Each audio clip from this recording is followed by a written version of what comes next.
যেন সাক্ষাৎ নরক নেমে এসেছে পৃথিবীর বুকে। দাউ দাউ করে জ্বলছে আগুন। বনভূমি থেকে শুরু করে শহর, গ্রাম, পাহাড়, উপকূল কোনো কিছুই যেন বাদ যাচ্ছে না। ইউরোপের আকাশে ছড়িয়ে পড়েছে কালো ধোঁয়ার ঘন চাদর। গাছপালা, বাড়িঘর, যানবাহন সবই মুহূর্তে ছাই হয়ে গেছে। একের পর এক অঞ্চল দাবানলে গ্রাস হচ্ছে। মানুষের চোখে মুখে আতঙ্কের ছাপ। কানে ভাসছে শুধু সাইরেনের শব্দ আর ভীতিকর আগুনের গর্জন। গত কয়েক সপ্তাহ ধরে দাবানলে পুড়ছে ইতালি, ফ্রান্স, পর্তুগাল, গ্রিস এবং তুরস্ক সহ ইউরোপের বিভিন্ন দেশ। পরিস্থিতি এতটাই ভয়াবহ যে স্পেনের উত্তর পশ্চিমাঞ্চলে অন্তত ৩০টি স্থানে দাবানল ছড়িয়ে পড়েছে। আগুনের লেলিহান শিখা গিলে নিচ্ছে গ্রাম, বন এবং কৃষিজমি। প্রশাসন বাধ্য হয়ে ৬,০০০-এর বেশি বাসিন্দাকে নিরাপদ স্থানে সরিয়ে নিয়েছে। গ্রিসে একই দৃশ্য। প্রায় ১৫০টি এলাকায় দাবানলের খবর নিশ্চিত করেছে স্থানীয় প্রশাসন।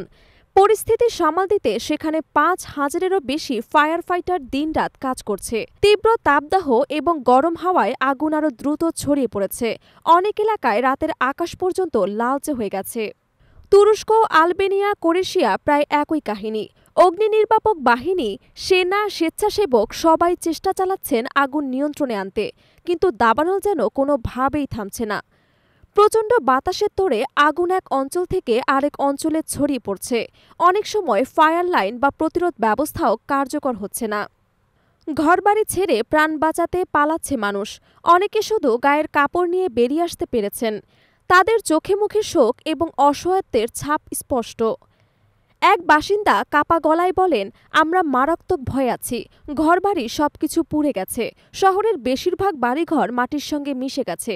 মানুষ রাস্তায় বসবাস করতে বাধ্য হচ্ছে। আরেকজন বলেন, যিনি ৬৫ বছর ধরে ওই এলাকায় বসবাস করছেন, এই প্রথম আমি এমন ভয়াবহ দাবানল দেখছি। পুরো শহর পুড়ে যাচ্ছে এবং মনে হচ্ছে আমাদেরকে গিলে খাচ্ছে। কোথায় যাওয়ার জায়গা নেই, সব শেষ হয়ে যাচ্ছে চোখের সামনে। এদিকে বিশ্লেষকরা বলছেন, এই বিপর্যয়ের পেছনের মূল কারণ তীব্র তাপদাহ।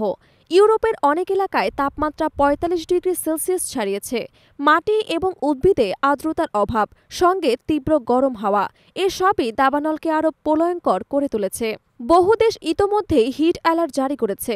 সতর্ক করেছে নাগরিকদের বাইরে কম বের হতে, বিশেষ করে শিশু এবং বৃদ্ধদের। এদিকে ইতালিতে রোমের কাছে একাধিক বনাঞ্চল জ্বলছে।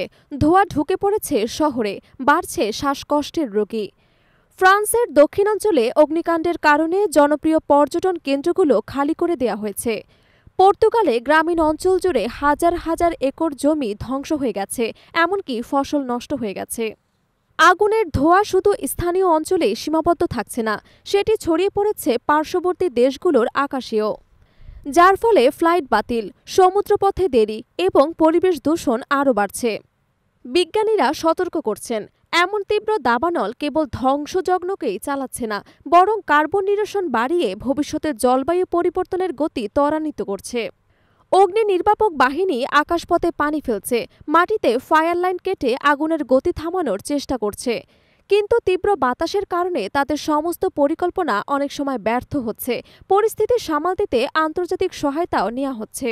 এখন প্রশ্ন শুধু একটাই, আগামী দিনগুলোতে কি পরিস্থিতি আরও খারাপের দিকে যাবে, নাকি মানবজাতি এই প্রলয়ঙ্কর দাবানল থামাতে পারবে? ইউরোপের মানুষের জন্য সময় যেন প্রতিদিন আরও কঠিন হয়ে পড়েছে।